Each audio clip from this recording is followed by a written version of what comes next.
Hello and welcome to the hard sell, where the stick in the swill-bucket rattles back. Let's plunge our dainty hands into the dark, sticky murk of the lucky dip bucket and see what we pull out, shall we? By which I mean, here's a random commercial break from a largely unremarkable point in history for us to examine in what we call a Have a break. Here we go, 2nd of April 1988. Easter Saturday, far north in the Grampian region of ITV. During a strange one-off programme, the trial of Sir Roger Hollis. Sir Roger Hollis was a British spy during and after World War II, eventually rising to the post of director of MI5. For some reason it was, and probably still is, widely rumoured that he was a Soviet mole, despite every attempt to uncover his treason, finding nothing. This 3-hour dramatisation of a purely notional trial, because he died in 1973, comes from Richard Druitt and Mark Redhead, who previously done the same thing for Richard III and Lee Harvey Oswald, all with actual juries consisting of real actual people pulled from the electoral register. Imagine that, getting jury duty and it's not even real. Oswald was found guilty, Richard was acquitted, but Roger Hollis's verdict eludes me, perhaps because he's far less interesting than either of them. I'm guessing it was also not guilty, though, if only because, as I said, no one seems to have ever found a piece of evidence against him that actually held up. Mind you, Hollis might not have been as famous as Ricky 3 and the Patsy, but the timing worked. This was a year after the furore around the MI5 memoir Spycatcher, which made Cold War spying cool and interesting again, and among other things included a couple of vague implications about Hollis, which once again turned out unfounded. As for this programme, well, God knows if anyone actually watched it, except Lord Annan, who praised it in Parliament as a contrast to the treasonous programming coming out of the BBC, such as The Monocle Mutineer and Tumbledown. But it ran on the 2nd of April 1988 nonetheless, and here are some adverts from it in the Grampian region, starting with the inevitable spot for Castrol engine oil.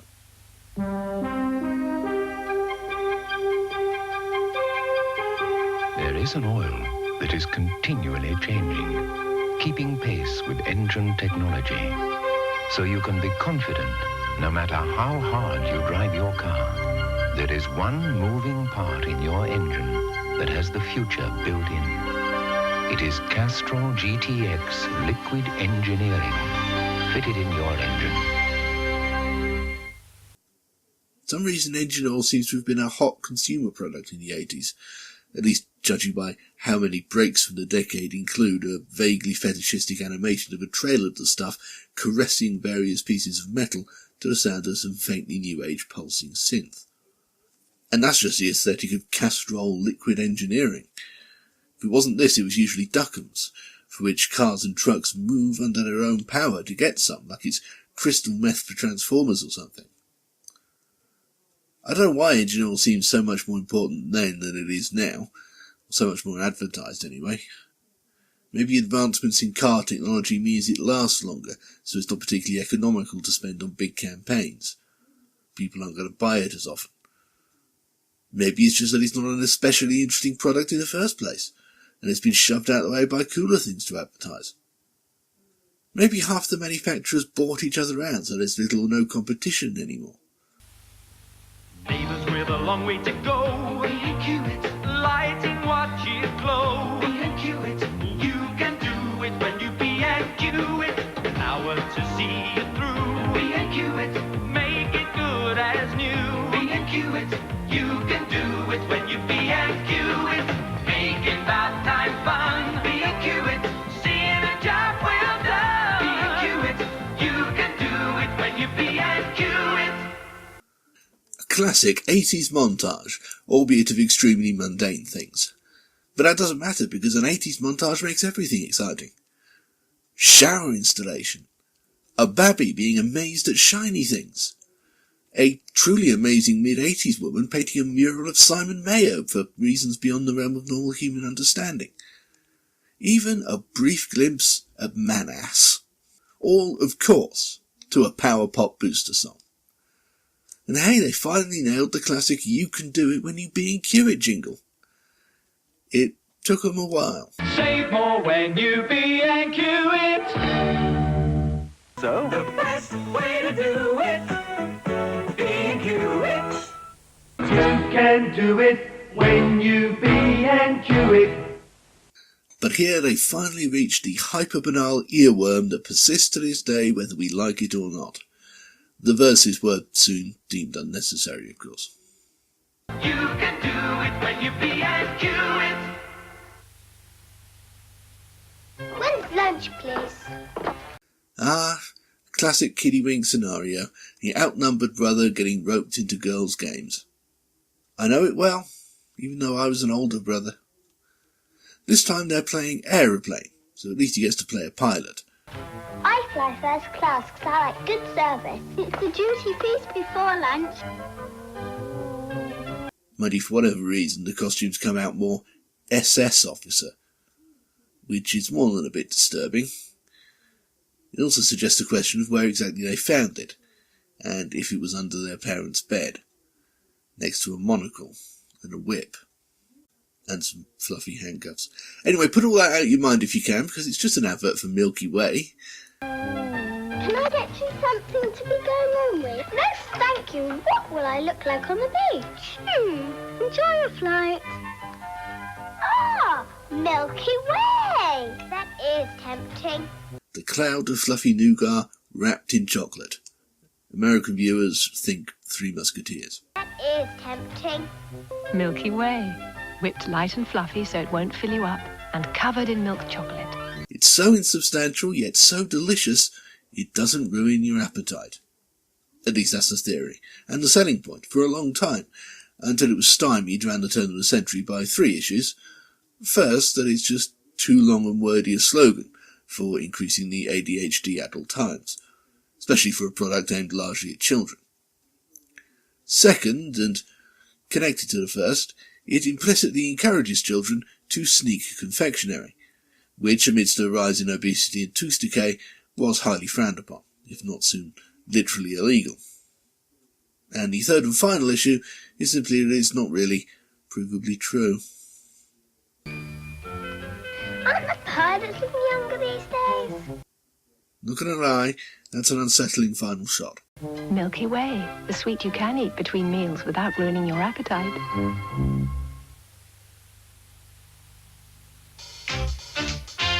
She got. He got. They got. Well, isn't this just mid to late 80s as all get out? A tosser, wearing brightly coloured man at C&A, strolling through an inexplicably pastel-coloured city, pointing at people who have done or received or used something. See if you can guess what it is. I'm almost certain that unless you've seen this advert before, you won't, until it actually shows up. She got. He got. They got. Well, it looks like an advert for a clothing store, maybe, or a brand of cosmetics or deodorant, or just possibly some new exciting bank account aimed at young or youngish people. Well, it's none of those things. He got. They got new Findus Dinner Supreme. Microwaved loser meals. Anyone guess that? Liar. To be fair, they weren't loser meals yet. Indeed, they were actually almost cool at this point. It's 1988. Microwaves still had the novelty and even mild luxury factors. They were on the downward slope of that parabola, but still near enough the still think they're a pretty neat idea point to justify the tone of this advert. Supreme, you got 16 of the world's tastiest dishes. You got tandoori chicken masala. You got lasagna. They only have a few more years of that, though. By the early 90s, when microwave ovens weren't inherently impressive anymore, it was safe to admit that these 16 meals are actually completely rubbish in this pre-processed form, and the main consumer base for this sort of thing had levelled off to its natural baseline of lonely bachelors who had neither the skill nor the emotional energy to do more than push a couple of buttons and heat up some rudimentary curry or something. But like I said, at the time, it was interesting and different, as well as fast and convenient, so it was still aiming at the general population. From continental to oriental, you got the world's finest food, frozen. New Findus Dinner Supreme. Who could ask for anything more?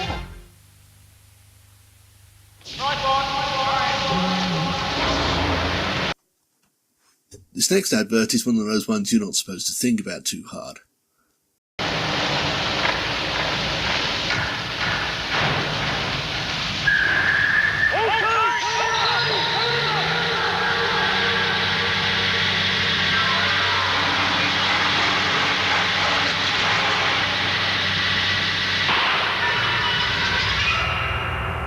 Dunlop tyres are so great, you see. They stick in the wet so very well.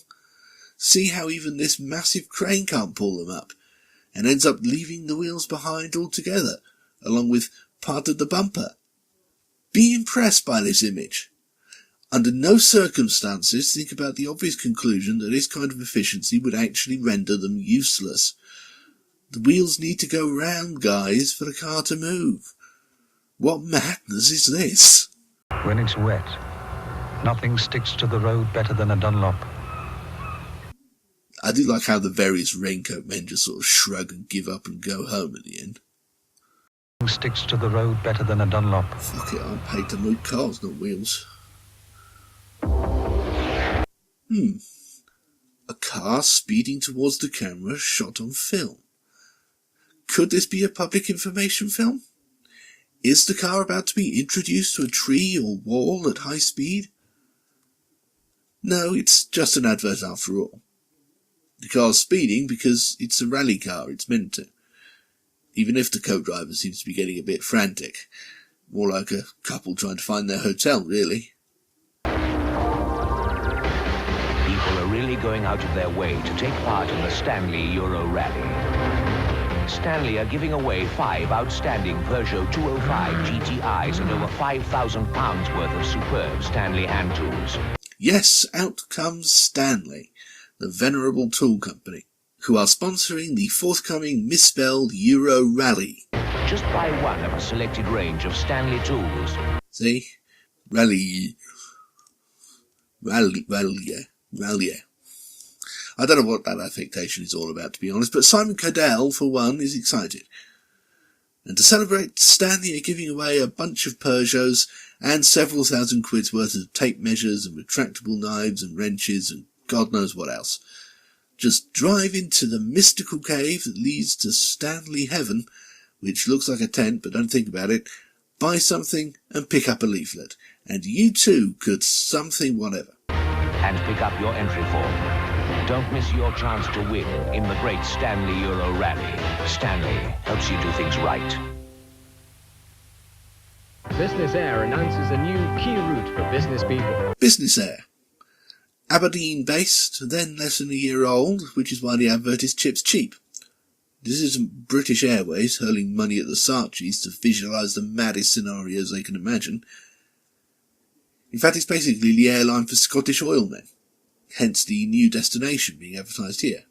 Scheduled flights from Aberdeen and Dundee to Esbjerg, Denmark's base city for the oil industry and Danish import-export. Esbjerg, Denmark, home of the oil fields and with roads that go all over Northern Europe for your North Sea hydrocarbon flogging. And you could buy some nice duty-free bacon as well. Easy access to Germany and Northern Europe. 10 years later, Business Air was eaten by British Midland. 15 years after that, British Midland was eaten by British Airways. So they got there in the end. Book through your travel agent and go where the business is with Business Air. And then it's back to the fake trial of some guy who probably didn't do anything. And that's the break from April 1988. Felt older though, didn't it, in places, right? Well, I thought it did. And that's probably because of the region. Grampian, remember, one of the smallest, not in area but in population, and most importantly income. Despite all that oil. You don't think the oil men actually keep their money there, do you? So some of the adverts are actually getting on a bit at time of broadcast, like that engine oil one, that version of which had been running a couple of years by then. And others are for relatively small-time companies. Stanley might be the leading name in retractable box-cutting knives, to the extent that we actually call the things Stanley knives in the UK, whether they made them or not, but it's still a pretty small pond, with an advertising budget to match. Or Business Air, who really amount to a local company in this region, and were probably set up with the expectation that if they did well enough, they'd get bought out by a full-size airline. And that's what happened. I grew up in southwest England, so I'd recognise the feel of this break. Living in one of the smallest regions, you do tend to feel like you're behind the times, slightly tatty and unimportant. Since ITV's gone national, and the advertising budget has too, you don't get that so much from ad breaks anymore. It's more of a sort of pervasive atmosphere in general. I still wouldn't swap it for whatever it's like in London or Manchester, though.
This has been a Bob the Fish production, one of dozens you can watch right now for free on bobthefish.org.uk. Don't forget to like and subscribe and hit the bell, and join us on patreon.com/applemask to support further productions and gain fabulous exclusive content, like my ongoing history of the BBC, your day's viewing on a random day in history, even a few exclusive mini video essays. Plus the satisfaction of knowing that thanks to you, I get to eat regular meals. bobthefish.org.uk. We care because you do.